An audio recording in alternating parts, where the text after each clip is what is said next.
माझ्या महाराष्ट्रातील बांधवांनो, भगिनींनो आणि मातांनो, नमस्कार. जय महाराष्ट्र. मध्ये मध्ये आपल्याला मी भेटत असतो आणि आपल्याला सुद्धा आता ह्या माझ्या भेटण्याची सवय झालेली आहे. अगदी आपल्या सुरुवातीच्या संवादामध्ये लक्षात असेल की मी आपल्याशी जरा जास्त म्हणजे वारंवारतेने संवाद साधत होतो. ती परिस्थिती तशी होती आणि आत्ताची परिस्थिती सुद्धा नाही म्हटलं तरी तशीच आहे. मी ती आठवण का सांगितली? कारण तेव्हा बोलताना मी असं म्हणालो होतो की कदाचित ज्या ज्या वेळेला मी आपल्याशी असा संवाद साधतो तेव्हा आपल्या मनामध्ये एक भीती उत्पन्न होत असेल. जसं पूर्वी बागुलबुवा दाखवला जायचा, तसं मी काही बागुलबुवा नाही आहे. मी आपलाच एक कुटुंबीय आहे. मुख्यमंत्री म्हणून म्हणा, मी आपला कुटुंब प्रमुख आहे आणि एका काळजीपायी किंबहुना आपल्या हितासाठी मी आपल्याशी संवाद साधत असतो. आज आपल्याबरोबर संवाद साधताना पहिल्या प्रथम राष्ट्रसंत तुकडोजी महाराज यांना विनम्र अभिवादन करतो, कारण त्यांचा स्मृतिदिन. हे संत महात्मे ही एक आपली परंपरा, संतांची शिकवण, संत वचनं हे आपल्यावरती त्या त्या वेळेला जे काही उपकार करून गेलेले आहेत, किती वर्ष झाली, किती शतकं लोटली तरी देखील त्यांचे त्यावेळेचे जे काही अभंग असतील, इतर काही त्यांनी दिलेल्या आपल्याला गोष्टी असतील, त्या आजही जशाच्या तशा ताज्या आहेत, टवटवीत आहेत. जर त्यांच्याकडे आपण लक्ष दिलं असतं, किंबहुना अजूनही देऊ शकलो, तर बरीचशी संकटं ही आपण टाळू शकलो असतो, किंबहुना टाळू शकतो. तुकडोजी महाराजांचा उल्लेख केला, त्याचबरोबरीने गाडगे महाराज आलेच. गाडगे महाराज म्हटल्यानंतर साफ सफाई, स्वच्छता ह्या गोष्टी आल्या. आता त्यावेळेला या संतांनी प्रेमाने आपल्याला या गोष्टी सांगितल्या होत्या. काही वेळेला ऐकतो, काही वेळेला ऐकत नाही, आणि मग त्याचे फटके हे असे आत्ता आपण जे काही भोगतो ते भोगावे लागतात. करोना आपल्याला सर्वांनाच कल्पना आहे, हा एक पाहुणा आहे, परदेशातून आलेला पाहुणा आहे. त्याचं उगमस्थान सगळ्यांनाच कल्पना आहे. चीनमधून तो जगभर पसरला. बाहेरून आलेला हा पाहुणा घरात घुसला आहे आणि आपल्याला सगळ्यांना व्यस्त करून टाकलेलं. हा पाहुणा जा म्हटलं तरी काय जात नाही आहे. कसा जाणार, कधी जाणार? ठीक आहे, या पाहुण्याबद्दल मी बोलणारच आहे. पाहुण्याचा समाचार, ह्या अशा पाहुण्याचा समाचार आपल्याला घ्यायचाच आहे. पण या सगळ्या सूचना किंबहुना काही गोष्टी आपल्याला सांगण्यापूर्वी खास करून मुंबईसाठी जो एक मोठा निर्णय आहे तो सांगून मी ह्या आपल्या संवादाची सुरुवात करू इच्छितो. आपल्याला सर्वांना माहिती आहे की विधानसभा निवडणुकीच्या आधी किंबहुना त्याच्या आधीपासून मेट्रो आणि मेट्रोसाठी आरे येथे बांधत असलेल्या कारशेडचा मुद्दा हा ऐरणीवरती आला होता. आणि त्याही वेळेला अर्थात तेव्हा मी मुख्यमंत्री नव्हतो, निवडणूक लढवणाऱ्या एका पक्षाचा प्रमुख होतो, आजही आहे. आम्ही त्या गोष्टीला विरोध केला होता. याचं कारण अनेक पर्यावरणवादी ज्यांचं जीवसृष्टीवरती प्रेम आहे, नुसतं प्रेम नाही तर ही जीवसृष्टी, जसं आपण आज म्हणतो ना, माझे कुटुंब माझी जबाबदारी, तसंच ही जीवसृष्टी आपलं एक कुटुंब आहे. हे सगळे मिळून एक कुटुंब आहे आणि त्याची जबाबदारी ही कोणीतरी घ्यायला पाहिजे. आंदोलनं झाली, विरोध झाला, रेटून नेलं गेलं, रातोरात झाडं कापली गेली आणि त्या जे सत्याग्रही होते त्या सत्याग्रहींवरती गुन्हे दाखल केले गेले. आपल्या मंत्रिमंडळाने निर्णय घेतलेला आहे की त्यावेळेला ज्यांनी पर्यावरणासाठी जो सत्याग्रह केला, जे आंदोलन केलं, त्या पर्यावरणवाद्यांवरचे सर्व गुन्हे हे सरकार मागे घेत आहे. तसे आदेश सुद्धा झालेले आहेत. हे मागे घेतल्यानंतर तुम्ही म्हणाल, अहो पण त्या आरे कारशेडचं काय, ज्याच्यासाठी आंदोलन केलं, सत्याग्रह केलं, त्याचं काय आहे ना, त्याच्याबद्दल सुद्धा सांगतो. आरेमध्ये याची आपल्याला कल्पना आहे की मागे मी आपल्याशी बोलताना आपल्याला सांगितलं होतं की जवळपास 600 एकर जागा ही आरेची आपण तिथे जंगल घोषित केलेलं आहे. हां, जंगल घोषित केल्यानंतर याचा अर्थ असा नाही की तिथे ज्या काही गोष्टी आता आदिवासी आहेत, आदिवासी पाडे आहेत, काही तबेले असतील, आणखीन काही गोष्टी, तिथल्या कोणाच्याही अधिकारावरती किंचित सुद्धा गदा येऊ न देता आपण हे जंगल घोषित केलं. त्यावेळेला हे जंगल 600 एकर होतं. आज मला सांगायला आनंद होतोय आणखीन आपल्या सगळ्या प्रशासकीय लोकांनी अधिकाऱ्यांनी एक आढावा घेतल्यानंतर या जंगलाची व्याप्ती आता 600 एकरपासून जवळपास 800 एकर झालेली आहे. 800 एकरचं जंगल आपलं सरकार, तुमचं सरकार हे आपल्या या मुंबईत, महाराष्ट्राच्या राजधानीत जंगल म्हणून आज घोषित करतोय आणि त्याचा मला सार्थ अभिमान आणि नक्कीच आनंद आहे.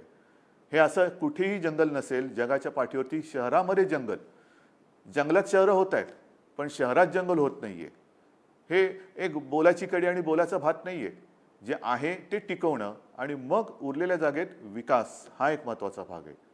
पण तरी देखील आरे कारशेडचं काय, आरेमध्ये जंगल केलं, कारशेडचं काय, त्याच्याहीबद्दल सांगतोय. निर्णय झालेला आहे.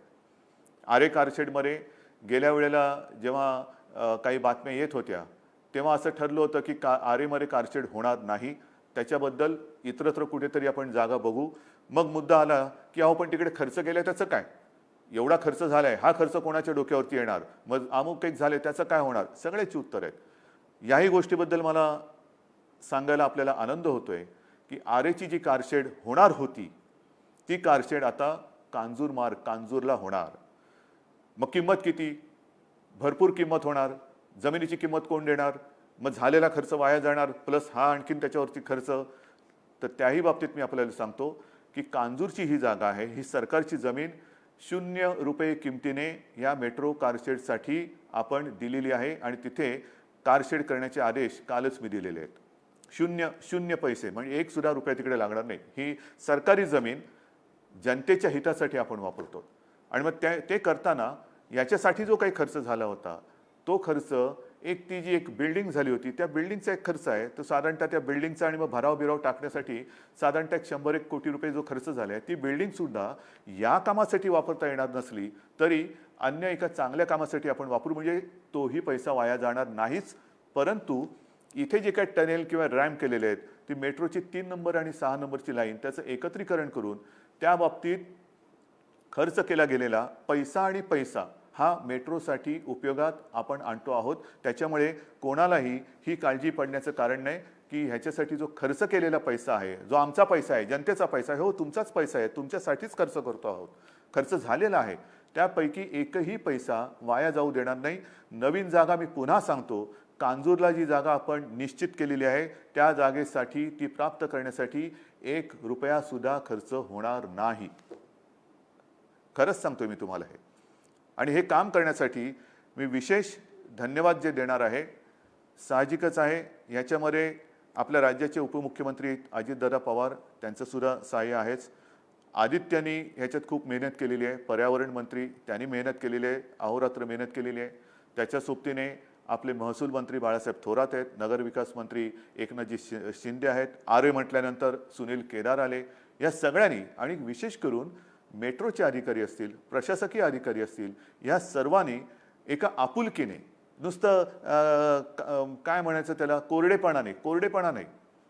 कोरडेपणाने नाही, आपुलकीने, प्रेमाने हे जे सगळं काम केलेलं आहे त्यांचे आपण ऋणी असायला पाहिजे, त्यांना आपण धन्यवाद दिले पाहिजे. आणि त्या सर्वांना मी केवळ मुंबईकरांच्या वतीने नव्हे तर हे जे मोठं जंगल आहे, एक वैशिष्ट्य आहे. नुसतं जंगल म्हणजे आम्ही 500 कोटी झाडं लावली, कुठे लावली दिसतील तुम्हाला हळूहळू, तसं नाही. हे जे जंगल आहे ते पहिलं वाचवा, म्हणजे आहे ते कापायचं आणि नुसते आपल्या थापा मारायचे की आम्ही एवढी कोटी झाडं लावली. ही झाडं नाहीत, तशी झाडं मी लावता येत नाहीत, मला खोटी झाडं मी नाही लावू शकत. आहे ते पहिलं जपणं आणि हे पर्यावरण आपण जपण्याचं एक फार मोठं ऐतिहासिक काम आपण केलेलं आहे, ज्याच्याबद्दल मला खरंच एक मोठं समाधान आहे, खरंच समाधान. कारण ही जी जीवसृष्टी आहे, ही जीवसृष्टी आपले काय सखे वन वृक्षवल्ली, आम्हा सगळे सोयरी वगैरे काय म्हणतो ना, ते नुसतं बोलताना आपण म्हणतो, पण ही झाडं कापल्यानंतर हे जे काय फटके पडत आहेत, मग पर्यावरणामध्ये बदल होतोय, पर्जन्यमानामध्ये बदल होतोय. आता सुद्धा येत्या काही दिवसामध्ये महाराष्ट्रामध्ये पाऊस आणि अतिवृष्टीचे इशारे आहेत. हे कसे होत आहेत, काय होत आहेत, ह्या सगळ्या गोष्टीला कारण, जबाबदार हे आपलंच एक विकासाचं जे एक स्वप्न आहे, ते स्वप्न खरंच आहे का, हा एक विचार केला पाहिजे. आणि म्हणून आपल्या या संवादाला सुरुवात करण्यापूर्वी किंबहुना करताना मला ही एक अभिमानाची गोष्ट आपल्याला सांगायची होती, जी मी सांगितली, जिचा उपयोग आपल्याला सर्वांना तर होणारच आहे, पण येणाऱ्या कित्येक पिढ्यांना तो होणार आहे. असो, ही झाली आपल्या ह्या आरेबद्दलची एक अनिश्चितता संपवण्याची गोष्ट, की आता आरेमध्ये कारशेड होणार नाही, ती कांजूरमध्ये होईल आणि मेट्रो 3 आणि मेट्रो 6 साठी तिकडे जी गरजेची गोष्ट होती ती आपण करतो आहोत. मग आता गेल्या काही दिवसातली परिस्थिती, साधारणतः पीक पाणी कसं आहे, मला माहिती आहे की जसं निसर्ग चक्रीवादळ येऊन गेलं कोकणात, पूर्व विदर्भामध्ये परिस्थिती गंभीर होती. या ठिकाणी आपण जे आवश्यक होतं ते सगळं काम आपण करतो आहोत. कोणाची घरं वाहून गेलेत, सामान वाहून गेलेत, जनावरं वाहून गेलेत, पिकाचं नुकसान झालेलं आहे. त्या सगळ्यांना आपण पंचनामे तर आपले जवळपास झालेले आहेत. निसर्ग चक्रीवादळाची कोकणातली मदत बरीचशी आपण केलेली आहे. पूर परिस्थिती जी विदर्भातली झाली होती त्याच्यात सुद्धा सांगली, कोल्हापूरप्रमाणे आपण नुकसान भरपाई देतो आहोत. तरी देखील त्याच्यानंतर सततचा पाऊस याच्यामुळे सुद्धा अनेक ठिकाणी नुकसान झालेलं आहे. पिकं वाया जात आहेत. करायचं काय? एक तर आता काही पिकं समजा कापूस येतोय, येऊ द्या. हे तुमचं सरकार आहे, आपल्या सगळ्यांचं सरकार आहे. जी जी काही पिकं येतील, शेतकऱ्यांनो निश्चिंत राहा, तुम्हाला कुठेही वाऱ्यावर सोडणार नाही, अजिबात सोडणार नाही. कापूस असेल, बाकी सगळ्या पिकांच्या बाबतीत आपण खबरदारी घेतो आहोत. जिथे जिथे नुकसान होतंय पंचनाम्यांचे आदेश दिलेले आहेत आणि यथायोग्य जी काही नुकसान भरपाई आहे आपण ती देत जातो आहोत. हे करताना आपण जी एक घोषणा केली होती, जे विकेल ते पिकेल, हे एक आपलं कृषीचं धोरण आहे. म्हणजे काहीतरी वेडवाकडं पिकवत नाही बसायचं. उद्या कशाला बाजारपेठ आहे, कोणत्या दर्जाचं पीक आपण पिकवलं पाहिजे, याच्यासाठी आता जनजागृती आपण सुरू केलेली आहे. शेतकऱ्यांमध्ये आता जागृती करतो. कोणत्या दर्जाचं पीक तुम्ही पिकवलं पाहिजे, की ज्याला हमखास, हमी भाव हा एक भाग, पण हमखास भाव हा कशाला मिळेल, तर ज्याला हमखास भाव मिळेल ते पिकवण्यासाठी आपल्या सरकारचा आग्रह आहे. अनेक शेतकरी याच्यामध्ये सामील होत आहेत आणि त्याच्यासाठी मग जे जे काय करता येणं शक्य असेल, जसं मला आठवते इथूनच मी आपल्याला नाशिक आणि त्या परिसरामध्ये महाअनियन म्हणजे कांद्याची साठवणूक. अनेकदा काय होतं की शेतकरी माझा गरीब आहे, भोळा भाबडा आहे, मरतो, राबतो, दिवस रात्र उन्हात तानात, पावसात, पाण्यात, थंडीत, काय कशाची काय परवा तमा न बाळगता. म्हणजे मी मध्ये कोणाला तरी बोललो होतो की या कोरोनाच्या काळात बाकी सगळे ठीक आहेत, वर्क फ्रॉम होम चांगलं आहे, आवश्यक आहे, पण शेतकरी उद्या वर्क फ्रॉम होम करायला लागला तर आपण खाणार काय? तो ऑनलाईन किंवा असं व्हिडिओ कॉन्फरन्सिंगनी शेती नांगरू शकत नाही, त्याला पाणी देऊ शकत नाही, पीक आल्यानंतर कापणी करू शकत नाही. त्याच्यामुळे त्याला असेल त्या परिस्थितीत राबावं लागतं, कष्ट करावे लागतात. आणि म्हणूनच आपण पहिले जे पाऊल म्हणजे सरकारची सुरुवातच आपण जी केली ती जवळपास 29.5 लाख शेतकऱ्यांना त्यांचं पीक कर्ज मुक्त करण्यापासून केली होती. पण तरी देखील हे चक्र चालूच राहतं आणि त्याच्यासाठी मग पीक आल्यानंतर साठवायचं कुठे? त्यांच्याकडे घरामध्ये जागा नाहीये. शेतामध्ये म्हणायचं तर उघड्या बोडक्या शेतामध्ये असं ठेवू शकत नाही. म्हणून आपण महाअनियन हा जो एक प्रकल्प सुरू केला, ती एक सुरुवात आहे. कांद्यासाठी साठवणूक केंद्र, उद्या सोयाबीन येईल, तूर येईल, तांदूळ येईल, कापूस येईल.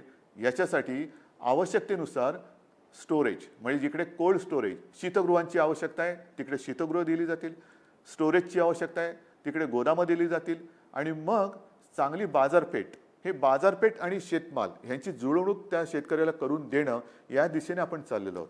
पण हे करताना जसं एक मधल्या काळामध्ये मी आणि आमच्या सर्व मंत्रिमंडळातील सहकार्यांनी विविध आपल्या राज्यातील विविध कृषी संघटनांशी चर्चा केली. ती चर्चा एवढ्यासाठी केली, केंद्र सरकारने जो कृषी कायदा, कृषी धोरण एक त्यांनी मंजूर केलेलं आहे, त्याचे फायदे किंवा त्याचे फटके आपल्याला काय बसतील त्याच्याबद्दल सुद्धा विचार सुरू आहे. आपल्या हिताचं काय, शेतकऱ्याच्या हिताचं काय? असं माझं म्हणणं नाही की सगळंच काहीतरी चुकीचं आहे किंवा सगळंच काही बरोबर आहे. जे बरोबर असेल, जे योग्य असेल त्याचा जरूर आम्ही स्वीकार करू. पण जर अयोग्य असेल आणि जर माझ्या कुठे शेतकऱ्याच्या पायावरती धोंडा पडणार असेल तर मात्र आम्ही ते स्वीकारणार नाही. हे आपल्या राज्याचं धोरण आहे. आम्ही जे करू ते आमच्या जनतेच्या हिताचं करू, शेतकऱ्याच्या हिताचं करू. जोर जबरदस्तीने उगाचच काहीतरी कायदा आलाय म्हणून तो जसाच्या तसा चांगला असेल, आनंद आहे. पण जर का नसेल तर मात्र या सर्व संघटनांशी आम्ही बोलतो आहोत. त्यातनं वेगवेगळ्या सूचना येत आहेत, काही आक्षेप आहेत, काही गोष्टी समजून घेण्याची आवश्यकता आहे. याच्यावरती सुद्धा आपण विचार करतो आणि त्यांच्याशी सगळ्यांशी बोलून मग आपण ह्या कृषी धोरणाबद्दल बोलूया. एकूण काय तर हा लॉकडाऊन आता आपण हळूहळू उठवत चाललेलो आहोत आणि तो उठवत असताना बऱ्याच ठिकाणी आपण काही चांगल्या गोष्टी केलेल्या आहेत. माझ्यासमोर आहेत त्या गोष्टी. म्हणजे एक तो महाअनियन प्रकल्पाविषयी तुम्हाला सांगितलं. कृषी उद्योग यांना सुद्धा आपण एक एक एक एक एक एक ओपन करायला किंवा उघडायला आपण सुरुवात करायला देतो आहोत. हे करत असताना एक गोष्ट मात्र नक्की की प्रत्येकाने आपापली काळजी ही स्वतः घ्यायला पाहिजे. ही स्वतः घ्यायलाच पाहिजे. हे सगळे उद्योगधंदे सुरू होताना सरकार काय करते तर साधी गोष्ट आहे. आपल्याला आवश्यकतेनुसार आपण कोविडसाठी कोरोनासाठी म्हणजे कालच मी वाशिम येथे RT-PCR लॅबचं एक व्हिडिओद्वारे लोकार्पण केलं. वाशिम म्हणजे सुरुवातीला जिथे आपल्याकडे एखाद दुसरी ही लॅब होती, आता त्या लॅबमध्ये आपण किती भर घातलेली आहे. जवळपास 450च्या आसपास सरकारी आणि त्याच्यात 100च्या आसपास खाजगी ही चाचणी केंद्र आपण आज राज्यभर सुरू केलेली आहेत. खूप मोठ्या प्रमाणावर करतोय. मोठ्या प्रमाणावरती आपण रुग्णशय्या वाढवतोय, बेड्स वाढवतोय, व्हेंटिलेटरची वाढ करतोय, सगळ्या गोष्टी करतोय. कर्जमुक्ती जशी आपण केलेली आहे, विक्रमी कापूस खरेदी जशी केलेली आहे, मध्ये जी काही संकट आले आहेत त्याच्यात आपण पंचनामे करून नुकसान भरपाई जशी देतो आहोत, तशाच काही ज्या आपल्या योजना आहेत. उदाहरणार्थ आपण शिवभोजन, जी मूळ योजना आपली 10 रुपयात थाळी, ती आपण ह्या काळामध्ये 5 रुपयात थाळी केलेली आहे. आणि त्या 5 रुपये थाळीमध्ये शिवभोजनाच्या अंतर्गत आजपर्यंत जवळपास म्हणजे कोरोनाचा काळ सुरू झाल्यापासून आजपर्यंत मी आपल्याशी बोलतोय तोपर्यंत साधारणतः 2,02,00,000 थाळ्या ह्या वितरित झालेल्या आहेत. 2,02,00,000 हे आपण नाही म्हटलं तर मोठं एक काम करतो, मोठं काम करतो. आणि असं ह्या सगळ्या बाजूने आपण हे सुरू करण्याचा प्रयत्न ठेवतो आहोत, करतो आहोत.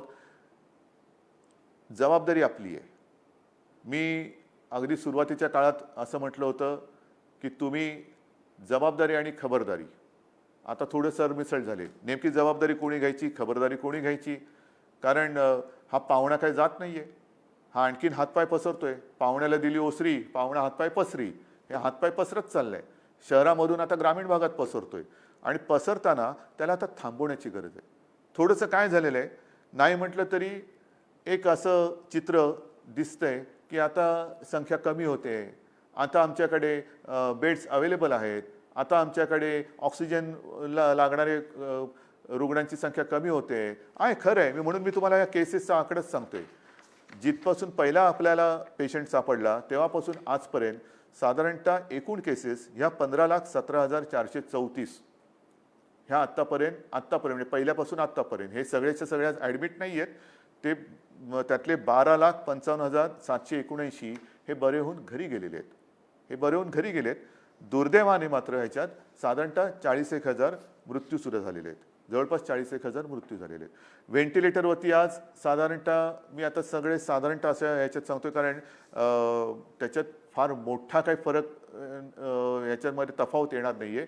म्हणून साधारणतः 2,000-2,25,000 रुग्ण हे मात्र व्हेंटिलेटरवर आहेत. त्याच्यानंतर आणखीन काही हे ऑक्सिजनवरती आहेत. काही जण हे पॉझिटिव्ह असले तरी विना लक्षणाचे आहेत, सौम्य लक्षणाचे आहेत, काही मध्यम लक्षणाचे आहेत.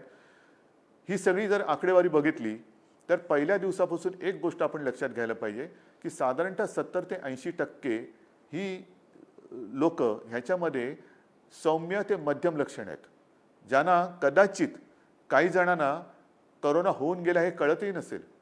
काही जणांना सौम्य लक्षणे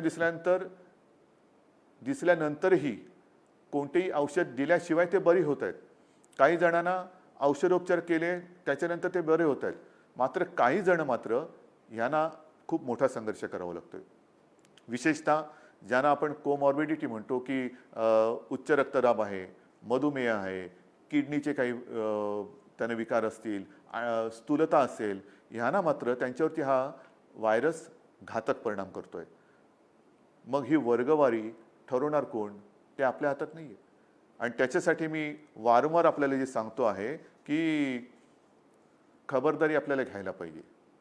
आपण खबरदारी घ्या, आम्ही जबाबदारी घेतो. ती जबाबदारी आम्ही घेतो आहोत. जिथे जिथे आवश्यक आहे हॉस्पिटल्स वाढवतो आहोत. ज्याप्रमाणे मी काल आपल्याला सांगितलं की वाशिममध्ये RT-PCR लॅबचं लोकार्पण केलं. परवा साताऱ्यामध्ये छत्रपती शिवाजी महाराज त्या म्युझियममध्ये आपण हॉस्पिटलसाठी ती जागा उपलब्ध करून दिलेली आहे. छत्रपतींच्या नावाने जे आपलं संग्रहालय ते संग्रहालय, कारण छत्रपती शिवाजी महाराज हे रयतेचा राजा. मग ते संग्रहालय जर आत्ता आवश्यक असेल रुग्णांसाठी तर तिथल्या लोकांना सुद्धा मला खास धन्यवाद द्यायचे आहेत की त्या अप्रतिम एका वास्तूचा आज रयतेसाठी ते उपयोग करतायत, रयतेसाठी उपयोग करून देत आहेत. तिकडे हॉस्पिटल सुरू केलेले. एकूणच काय, आम्ही जबाबदारी जी घेतो आहोत ती ह्या सगळ्या सोयी सुविधा वाढवण्यासाठी देतो आहे. औषधं कशी पोचतील, औषधं सर्वत्र कशी उपलब्ध राहतील त्याच्यासाठी देतो आहे. आपली प्रशासन व्यवस्था आहे, महसूल यंत्रणा आहे, पोलीस यंत्रणा आहे, आरोग्य यंत्रणा आहे. ह्यांना सगळ्यांना खरोखर आता मार्चपासून आत्तापर्यंत किती ताणतणावामध्ये काम करावं लागत असेल विचार करा.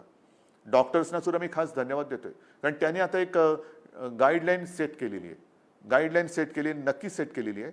कोणत्या रुग्णाला कधी कोणतं औषध द्यायचं हे त्याने आता ठरवलेलं आहे. फक्त एक काय होतंय की अजूनही नागरिकांकडनं थोडा प्रतिसाद कमी मिळतोय. कारण दोन गोष्टी, एक तर थोडंसं बेजबाबदारपणा, दुसरी थोडीशी भीती.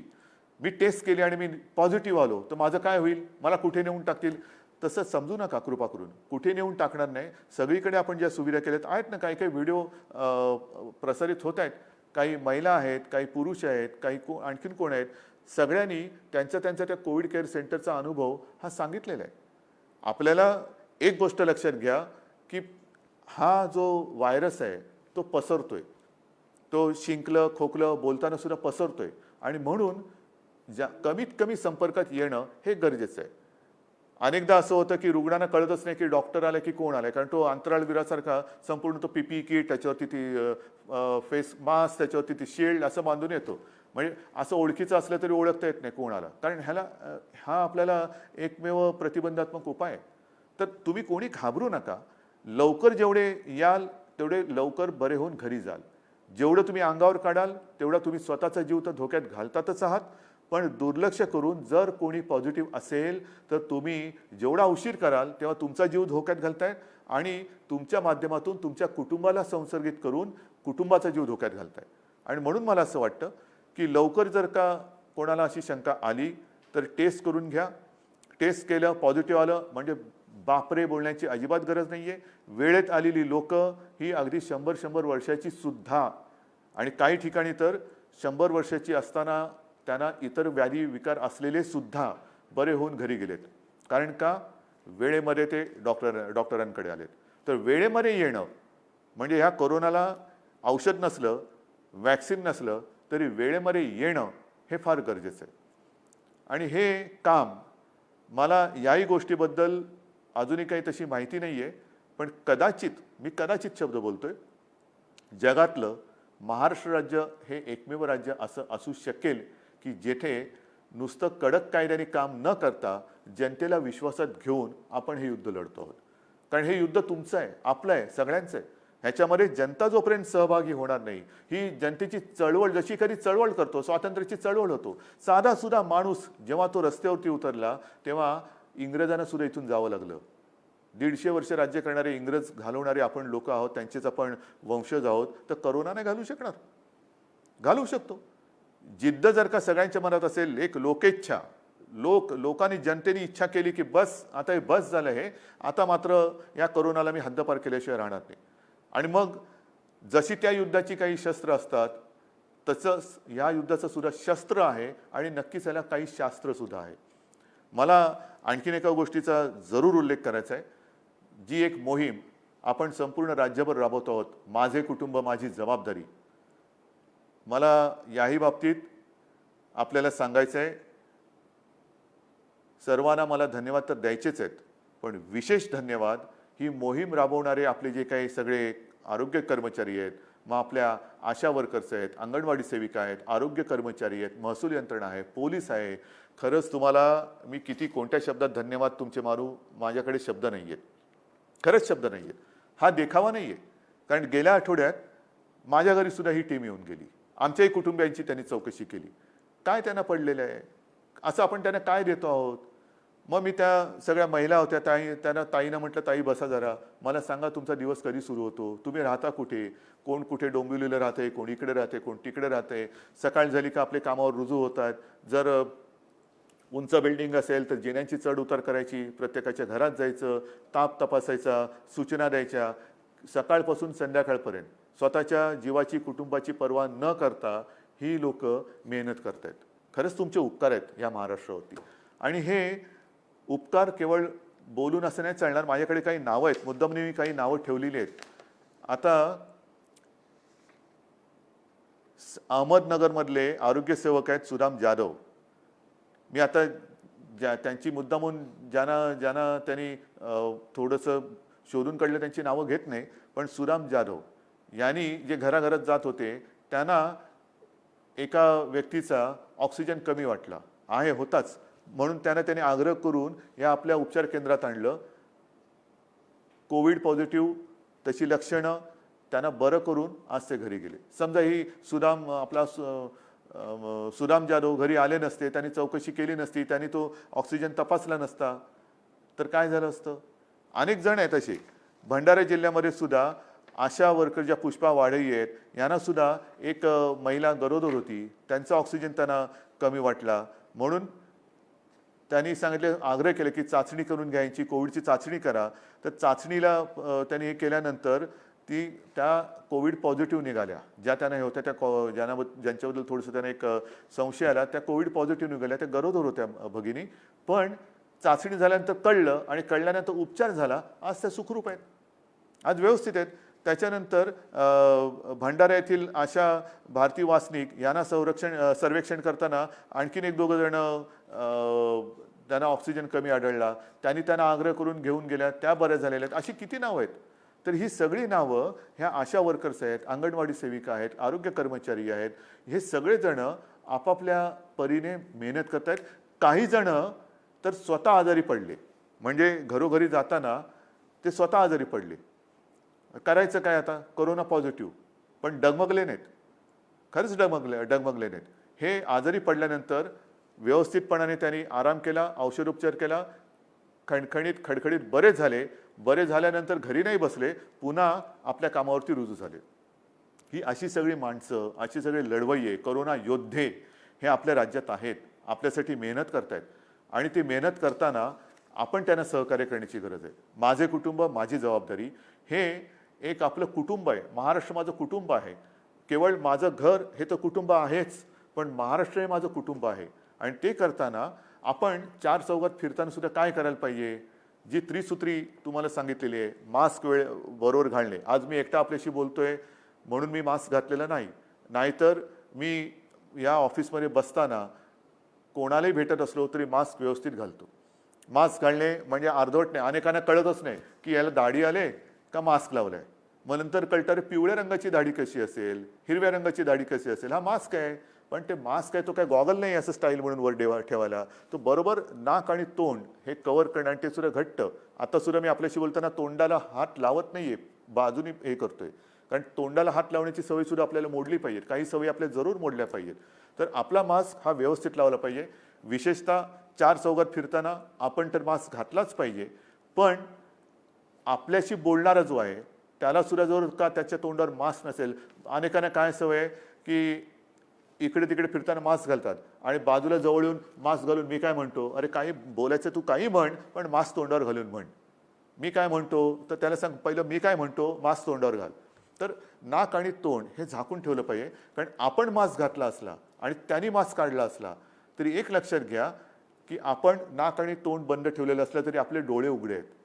म्हणजे डोळे उघडे म्हटल्यानंतर त्या उघड्या डोळ्याने बघितलं पाहिजे की ह्याचा मास्क खाली आहे, आणि त्याला सांगायला पाहिजे की तू मास्क तुझ्या नाकावर तोंडावरती घे. कारण हा कोरोनाचा जो व्हायरस आहे तो डोळे, नाक आणि तोंड यातून आपल्या शरीरात जातो. हात स्वच्छ धुत राहा.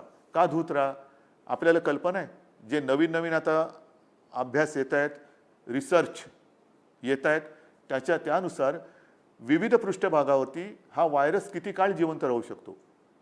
काही तासांपासून म्हणजे 1-2 तासापासून 72 तासापर्यंत हा जिवंत राहू शकतो, असा प्राथमिक निष्कर्ष आहे.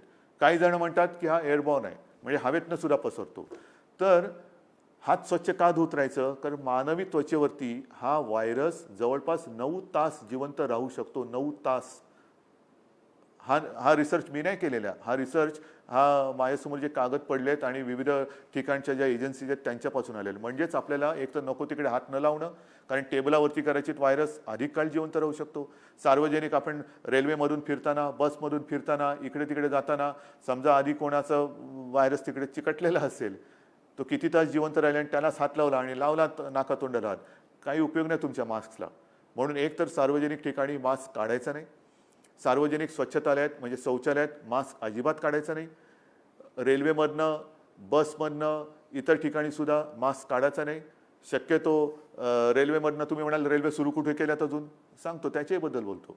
पण एस-टी असेल, बसेस असतील किंवा या काही पब्लिक ट्रान्सपोर्ट ज्याला म्हणतो, तिथे एकतर कमीत कमी बोलायचं, शक्यतो बोलायचं नाही. मास्क हा घालून ठेवायचा. लावल्यानंतर हात धुतल्याशिवाय राहायचं नाही. जे मी संतांचं म्हटलं होतं, संत वचनं, ती परंपरा आहे आपली. लहानपणी मला आठवते घरी आल्यानंतर होती, स्वतः बाळासाहेब किंवा माझे आजोबा, आम्ही शाळेतनं आल्यानंतर खेळून आल्यानंतर जा पहिला बाथरूममध्ये हातपाय धु, कपडे बदल. हेच तर कोरोना सांगतोय, हातपाय धु, कपडे बदल. पण ह्या गोष्टी ते जे आपल्याला प्रेमाने सांगायचे ते ऐकत नव्हतो आपण. आता आपल्याला हे करावं लागतंय, नाहीतर त्याचे फटके बसतात. रेल्वेसुद्धा आज आपण राज्यांतर्गत रेल्वे सुरू केलेल्या आहेत. लोकलसाठी त्याची वारंवारता वाढवून मागण्यासाठी मागणी केलेली आहे. कारण मला गर्दी नको आहे. सगळ्यांनाच लोकलनी जायचंच आहे. लोकलशिवाय जाणार कसं? कारण आता रेस्टॉरंट्स ओपन केलेली आहेत. जिमवाल्यांची मी बोलतोय, त्यांना सुद्धा काही नियमावली आपल्याला द्यावी लागेल. कारण सगळ्यात जास्त आपण ज्याला हार्टचा पंपिंग रेट वाढणं हा जिममध्ये होतो. मग त्याच्यातनं आपला श्वासोच्छ्वास हा जास्त जोरात होतो. म्हणजे ते जर कोणी कोविड पॉझिटिव्ह असेल तर तो जास्त त्याचा, आपण क्रिकेटमध्ये म्हणतो ना थ्रो, तर तो श्वासोच्छ्वास वाढल्यानंतर त्याचा थ्रो पण जास्त जाणार. मग ती आपण काय हे घेणार आहोत, खबरदारी घेणार आहोत. रेस्टॉरंटमध्ये सुद्धा आपण सांगितलेलं की समोरासमोर बसून जेवू नका, बाजूबाजूला बसून हे करा. तर ह्या अशा सगळ्या गोष्टी ज्या आहेत त्या आपण करतो आहोत. रेल्वेमध्ये सुद्धा आपण लोकलसाठी त्याची संख्या वाढवून मागतो आहोत. ती वाढल्यानंतर आपण अधिक लोकांना त्याच्यात प्रवास करायला देऊ. राज्यांतर्गत रेल्वेची वाहतूक सुरू केलेली आहे. ट्रॅफिक हळूवार जवळपास सुरू झालेले आहेत. दुकानं सुरू झालेली आहेत. कार्यालयामध्ये सुद्धा हळूहळू उपस्थिती वाढवत आहोत. पण माझे कुटुंब माझी जबाबदारी ही जी मोहीम आहे, त्या मोहिमेअंतर्गत मी जेव्हा राज्याच्या जिल्हाधिकारी किंवा इतर अधिकाऱ्यांशी व्हिडिओ कॉन्फरन्स केली, तेव्हा मला काही गोष्टी चांगल्या मिळाल्या. जाहिराती तर आपण करतो आहोत, रेल्वेवरती करणार, बस, एस-टी सगळे करतो आहोत. कोल्हापूरमध्ये त्यांनी मला सांगितलं की साहेब, आम्ही आमच्या दुकानावरती स्टिकर लावलेले आहेत. प्रवेश, मास्क नाही, प्रवेश नाही. No mask, no entry. किती सोपी गोष्ट आहे. No mask, no entry. Mask नाही, प्रवेश नाही. म्हणजे अगदी रिक्षा असेल, टॅक्सी असेल, बस असेल, दुकानं असतील, कार्यालय असेल, सगळीकडे हे एक सूत्र. ज्याच्या तोंडावर मास्क नाही त्याला प्रवेश नाही. दुकानदाराच्या तोंडावर मास्क नाही, बाबा तुझ्या दुकानात मी प्रवेश करणार नाही. तर ही जर का गोष्ट प्राथमिक आपण पाळली आणि ह्या गोष्टी जर का आपण अंगावळी पाडून घेतल्या, या जीवनशैली आपण अंगीकारली, तर मला असं वाटतं वॅक्सिन येईल तेव्हा येईल, औषधं येईल तेव्हा येतील. परंतु आपण मात्र जसं self defence, black belt, mask हा आपला ब्लॅक बेल्ट आहे. मास्क हा आपला ब्लॅक बेल्ट आहे. साधारणतः आपण म्हणतो ना की अरे याच्या नादी न लागलेलं बरं, हा ब्लॅक बेल्ट आहे, काय कुठे काय हाणेल आपल्याला सांगता येत नाही. तसं मास्क आहे म्हटल्यानंतर व्हायरस बोलेल याच्या नादी न लागलेलं बरं, हा ब्लॅक बेल्ट आहे मला. तर हे सत्य आहे. आणि म्हणून मी आपल्याला परोपरीने सांगतो आहे की ज्या गोष्टी आपण करतो आहोत त्या गोष्टी पुन्हा बंद करण्याची वेळ येता कामा नये. कारण परदेशांमध्ये जिथे जिथे थोडीशी लाट कमी झाली असं वाटलं, जसं आज आपल्याला थोडंसं वाटतंय, बेड्स उपलब्ध आहेत, आता काय करू, बंद करू का? नाही, ते बेड्स सर्वदा रिकामे राहावेत ही माझी इच्छा आहे, हा माझा प्रयत्न आहे. पण परदेशामध्ये मग युरोप असेल, अमेरिका असेल, इस्रायल असेल, इथे काही ठिकाणी काही अंशी पुन्हा लॉकडाऊन करतायत. पुन्हा लॉकडाऊन. मला असं वाटतं ब्रिटनमध्ये तर त्यांनी जी नियमावली दिलेली ती त्यांनी सांगितली की किमान पुढचे 6 महिने ही नियमावली राहील. म्हणजे लग्न समारंभ असतील तर उपस्थिती कमी राहील. शाळा, कॉलेजेस ह्याच्याबद्दल सुद्धा त्यांनी केलेलं आहे. मास्क नसेल तर कडक दंड आहे. फार मोठ्या पैशांचा ते दंड लावत आहेत. मला या गोष्टी आत्ता तरी करायच्या नाही आहेत.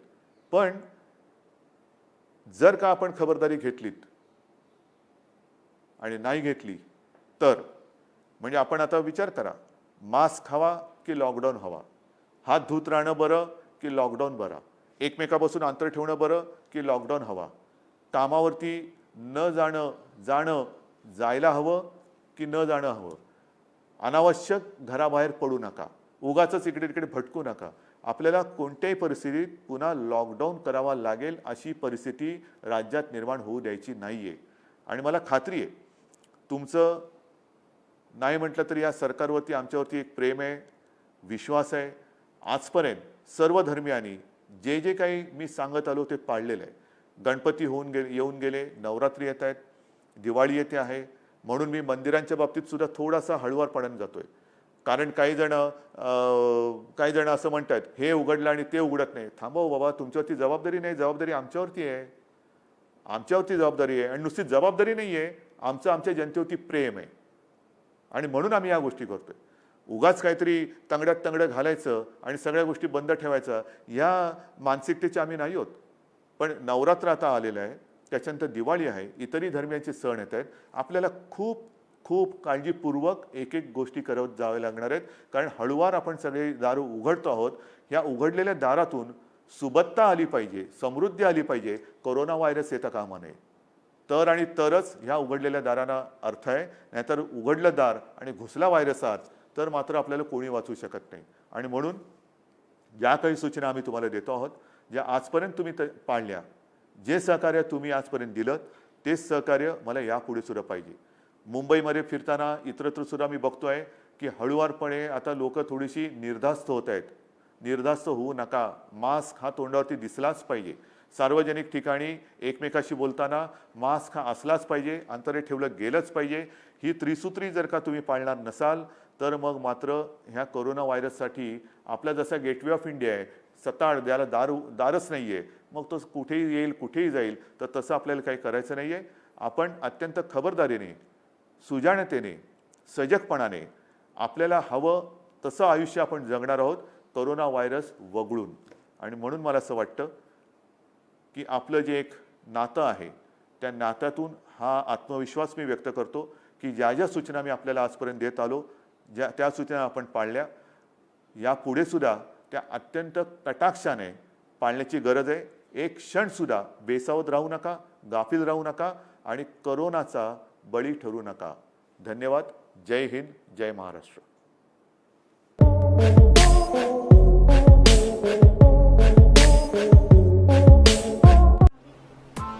Press the bell icon on the YouTube app and never miss another update.